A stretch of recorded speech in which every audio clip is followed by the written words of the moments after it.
This is Bruce Jansen with IMNG Medical Media, and I'm at the American College of Cardiology meeting where I'm talking with Dr. Paul Sabatkas, who just presented 3-year results on renal sympathetic denervation. Tell us what's the latest? The 3-year data for renal sympathetic denervation looks at two very perplexing questions about the renal denervation: the durability of the treatment effect and what is the natural history of the apparent early non-responder rate, as well as confirms the ongoing safety and lack of late development of adverse events.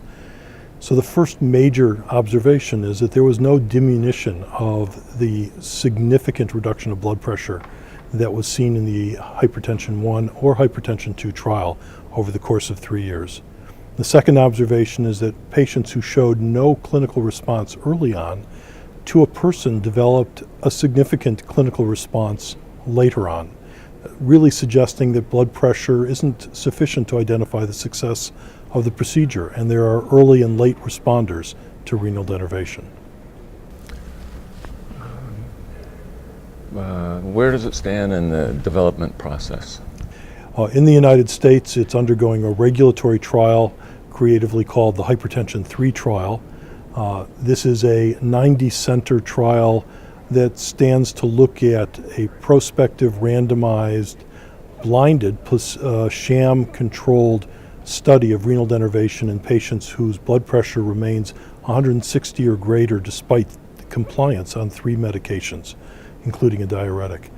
In that study, which hopes to finish in a year and be completed at its FDA review in an additional year, would provide the grist for making the therapy available in the United States.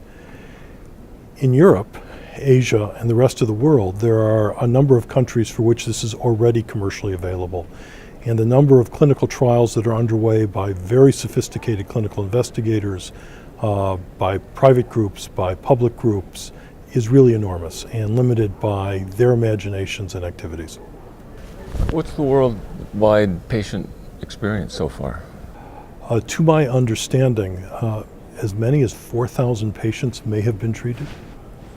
So there is probably 3,000 patient years experience at this point.